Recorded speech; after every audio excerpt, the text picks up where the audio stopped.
మనం pop culture like Marvel, anime, Harry Potter, ఫ్రెండ్స్ని పిచ్చి పిచ్చిగా ప్రేమిస్తాం. కానీ ఆ ప్యాషన్ని మనం బయటికి చూపించాలంటే రెండే ఆప్షన్స్. ఒకటి లో క్వాలిటీ ఉన్న ఫస్ట్ కాపీస్, లేదంటే సూపర్ ఎక్స్పెన్సివ్ ఇంటర్నేషనల్ షిప్పింగ్తో ఒరిజినల్ మర్చ్ తెప్పించుకోవడమే. కానీ ఇండియన్ మార్కెట్లో అథెంటిక్, అఫోర్డబుల్ అండ్ కూల్గా ఒక్క బ్రాండ్ కూడా ఉండేది కాదు.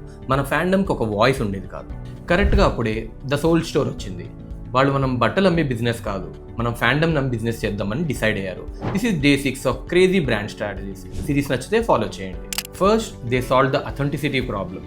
డిస్నీ, వార్నర్ బ్రోస్ ఇలాంటి పెద్ద పెద్ద కంపెనీస్తో టైఅప్ అయ్యి వాళ్ళు అఫీషియల్ లైసెన్సెస్ తెచ్చుకున్నారు. వాళ్ళు ప్రీమియం కాటన్, హై థ్రెడ్ అని చెప్పకుండా వాళ్ళు జెన్జీ కోడ్ని క్రాక్ చేశారు, which is fandom, comfort and community. వాళ్ళు టీషర్ట్ని జస్ట్ ఒక అపారల్లా చూడలేదు, వాళ్ళు ఒక ఐడెంటిటీని బిల్డ్ చేశారు. మీకు స్టార్ వార్స్ అంటే ఇష్టమా? అది పక్కన వాళ్ళకి చెప్పడానికి ఇది ఒక సైలెంట్ కాన్వర్సేషన్. వాళ్ళు సోషల్ మీడియాలో న్యూ ప్రొడక్ట్స్ గురించి మాట్లాడరు.